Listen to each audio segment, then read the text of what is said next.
Halo semua, salam sejahtera Malaysia. Salam sejahtera, selamat datang ke channel Fels Lifestyle. Terima kasih kerana terus setia dan terus bersama di dalam channel ini. Saudara-saudara yang saya amat hormati, baru-baru ini kita telah mendengar banyak cerita tentang rasuah yang berlaku di Malaysia. Penyelewengan dana, pengubahan wang haram, sakau sana sini, syarikat besar, syarikat kecil, serbuan dilakukan dan macam-macam lah yang melibatkan berkaitan dengan skandal rasuah. Tapi pada akhirnya rakyat di negeri Sabah telah digemparkan berkaitan isu skandal rasuah Sabah, di mana telah menjadi sebutan ataupun menjadi buah mulut ramai orang seluruh Malaysia berkaitan dengan rasuah adun berjemaah ini. Apa perkembangan terkini setelah beberapa nama di dalam kepimpinan kerajaan negeri Sabah dipimpin GRS yang disebut di dalam skandal ini? Ini satu pendedahan terbaru yang bagi saya pasti mengejutkan kepimpinan Haji Jinor. Peguam bekas CEO berkata dalam satu kenyataan melalui Malaysia Kini bertarik 8 Februari 2025, kami akan seret Haji Ji adun Sabah ke mahkamah. Jadi saudara-saudara, persoalannya nama Ketua Menteri Sabah disebut, nama adun Sabah disebut. Rasanya adun Sabah yang dinyatakan di sini adalah beberapa nama yang sudah disebut di dalam skandal rasuah tersebut. Jadi persoalan dan pertanyaan paling utama orang Sabah adalah apa status Ketua Menteri Sabah dan adun-adun yang terlibat rasuah ini? Sekiranya mereka didapati bersalah, apa status mereka? Bagaimana pula dengan penyokong-penyokong mereka? Terutamanya kepada kepimpinan GRS Kerajaan Negeri. Adakah GRS akan tumbang kali ini hanya kerana gara-gara isu ini, pembawaan negatif terhadap isu ini? Adakah PRN kali ini akan dimenangi oleh parti baru, gabungan baru, mungkin warisan UMNO dan juga mungkin parti-parti lokal? Dalam channel ini juga Anda boleh lihat beberapa video berkaitan dengan isu ini. Beberapa nama Ketua Menteri Sabah yang telah dilantik oleh Kementerian Netizen, antaranya Syafiq Apdal, Jeffrey Kitingan. Beberapa viewers dan subscriber dalam channel ini meminati nama Jeffrey dan Syafiq Apdal untuk menjadi Ketua Menteri Sabah. Jadi saudara-saudara, pendedahan terbaru peguam bekas CEO berkata akan seret Haji Ji adun Sabah ke mahkamah.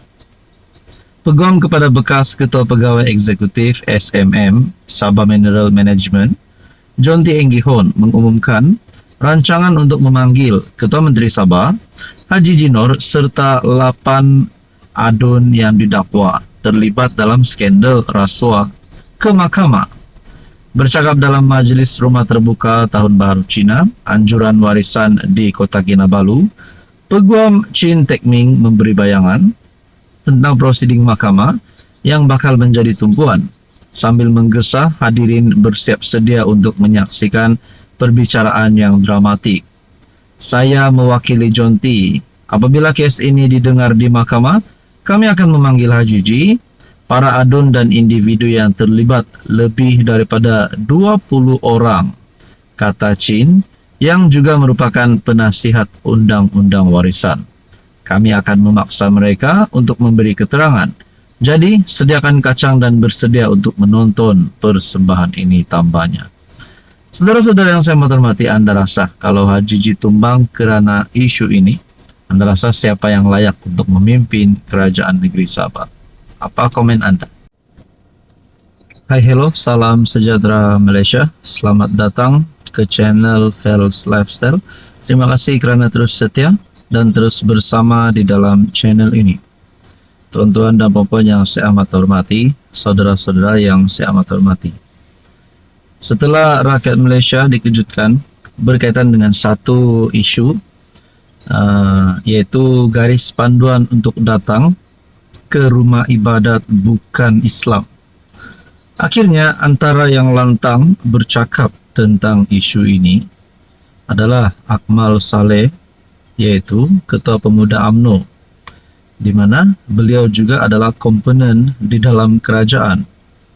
Anwar Ibrahim sebelum ini mengesahkan tiada garis panduan baru bagi acara bukan Islam. Kerana menurut Anwar Ibrahim, garis panduan yang dicadangkan tidak perlu kerana umat Islam di negara ini sudah tahu batas. Nah, pada akhirnya saudara-saudara ini membawa kepada keputusan Akmal Saleh yang mengejutkan Anwar rasanya berkaitan dengan garis panduan. Akmal Saleh tak setuju dengan Anwar Ibrahim, Perdana Menteri. Ingatkan orang bukan Islam, jangan campur.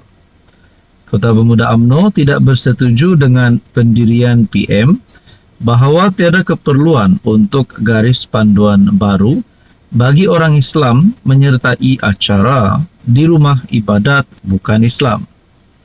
Dalam catatan di media sosial, Akmal berkata, garis panduan yang disediakan adalah untuk dijadikan sumber rujukan.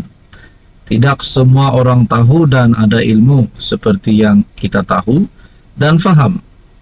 Manakala seterusnya, kepimpinan DAP dalam satu keputusan, pemuda DAP berkata, cukuplah Akmal, junjung titah Sultan Selangor. Nah, ini teguran kepada Akmal ataupun nasihat kepada Akmal rasanya. PM sudah kata tiada garis panduan, manakala kepimpinan DAP sudah kata cukup. Junjung titah Sultan Selangor. Jadi apakah yang perlu dibuat kepada Akmal Saleh ataupun apa yang akan berlaku kepada Akmal Saleh? Ketua Pemuda UMNO Akmal Saleh digesa menjunjung titah Sultan Selangor Sultan Syarafuddin Idris Shah berhubung garis panduan kontroversi yang dicadangkan untuk umat Islam. Ketua Pemuda DAP Wu Kah Leong memuji titah baginda dan menekankan Akmal juga seharusnya akur dengan keputusan kabinet yang telah memutuskan isu garis panduan bagi penyertaan umat Islam dalam acara di rumah ibadat bukan Islam.